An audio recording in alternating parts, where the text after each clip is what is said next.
O capítulo começa exatamente onde paramos da última vez, onde nós reencontramos o Raiden, que agora descobrimos que é o mais novo New Líder da New Heroes, que seriam os equivalentes à classe S da Associação de Heróis. E ele quer ter uma pequena disputa de força com o Darkshine, porque assim como o Darkshine, ele é conhecido por ter a famosa musculatura de diamante, onde é capaz de destruir qualquer forma de vida humanoide ou até mesmo monstruosa com apenas um tapa. E com essa pequena disputa de força, o Darkshine parece até mesmo minúsculo perto do Raiden. Porque mesmo o Darkshine tendo 2,30 metros ainda é nada comparado a um homem que é mais de 3 metros. Mas ainda assim, com essa pequena disputa de força, não dá pra ver se o Darkshine está com medo, está decepcionado, ou até mesmo surpreso um pouco com a força dele. Na minha percepção, ele parece um pouco dos dois. Ele parece surpreso com a força, mas ainda assim nada com que ele já não tivesse encontrado antes. E o Raiden fala que ele vai parar no momento porque ele não queria assustar o Darkshine. Ele até mesmo fala que ele não está nas melhores condições, ou pior ainda, ele já não está mais no prime da estrutura dele. O que é quase verdade. Como vamos mais pra frente, o problema nunca vai ser o físico do Darkshine, mas sim o mental dele. Mas aí trocamos um pouco, onde aparecemos dois heróis da New Heroes, onde ele é o Mars Leo e também o Kokuo, um ciborgue de luta. Ambos que são conhecidos nas lutas clandestinas. O Mars Leo por ser um lutador de boxe e o Cyborg por ser um lutador de clandestino de ciborgues. E eles estão completamente enaltecidos por causa de eles não serem considerados New Leaders, apenas heróis comuns.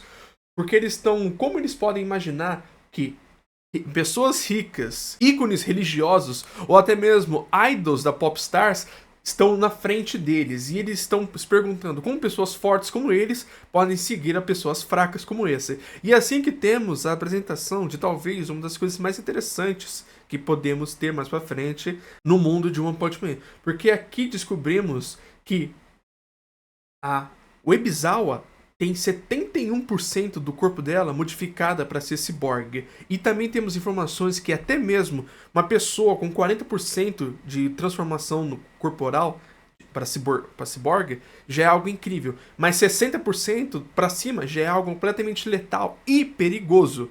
E o ciborgue que acabou de aparecer está completamente chocado. Como essa mulher pode ter tanta vontade assim poderosa para conseguir passar por essas cirurgias completamente perigosas. E a única coisa que você pode pensar ouvindo isso é: e o Genos?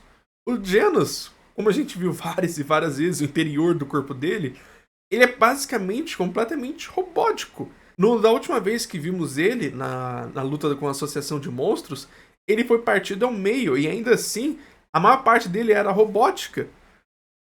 Talvez a única parte do corpo dele agora que ainda seja humana seja o cérebro dele e talvez a coluna espinhal dele, o máximo que eu consigo imaginar. E esse homem tem sorte de não ter encontrado Genos. E outro também, que é muito interessante você imaginar, é o Drive Knight. Porque embora o Drive Knight a gente nunca tenha visto ele se machucar demais como Genos se machucou, e as transformações dele são algo externo em vez de interno, me pergunto como ele seria comparado a uma transformação cirúrgica para Cyborg. E isso sempre vai ser muito interessante. E, como a gente viu antes, o Darkshine, nós vamos ver que, de novo, a única coisa nele é o mental.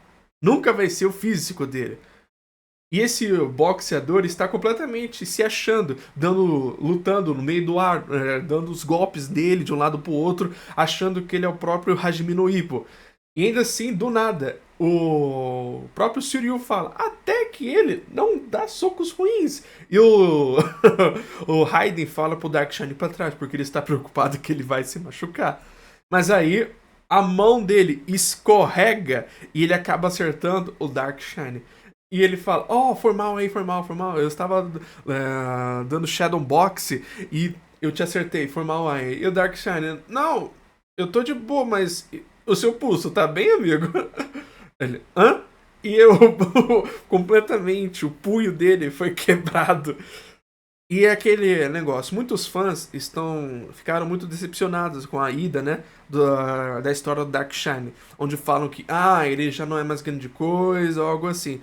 Mas, como eu disse, muitas pessoas esquecem, mental, não físico. E essa é uma das cenas que é exatamente para lembrar os fãs que ele ainda é um dos heróis da classe S mais poderosos. Não importa se ele transformou num covarde.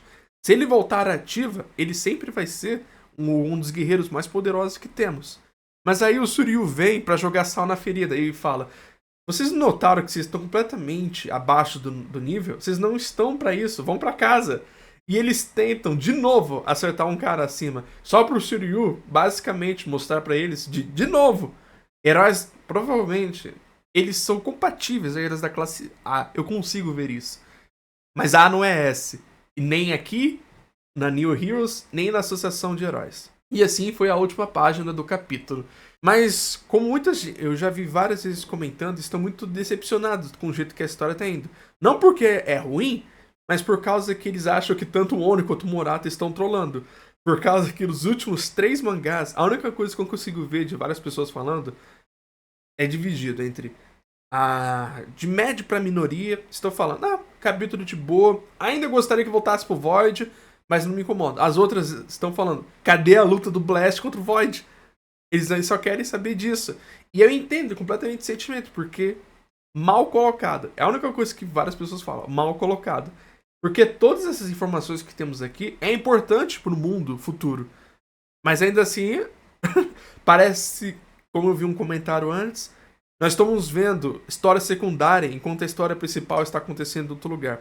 O que eu diria que é o contrário. Eu diria que a luta do Blast e o Void, embora esteja muito interessante e eu esteja animado para ver, ainda é o secundário da história.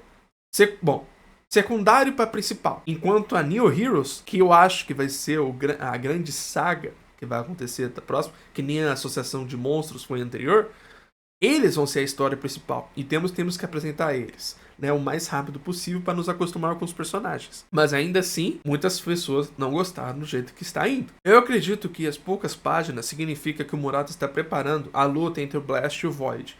Ele está se concentrando mais naquilo, enquanto tem que manter um fluxo contínuo de mangás saindo. Pelo menos é a minha própria desilusão sobre a história. Eu posso muito bem estar errado. E, além do mais, eu ainda não acredito que vamos voltar para a luta do Void, até mesmo no próximo capítulo. Por causa que o próximo capítulo ainda vai ter uma das apresentações dos personagens mais importantes dessa saga. Que eu não vou dar spoilers sobre o que é. Mas enfim, é isso. Se você gostou, por favor, deixa um like e comente. Se você não gostou, obrigado por ter assistido até aqui e até mais.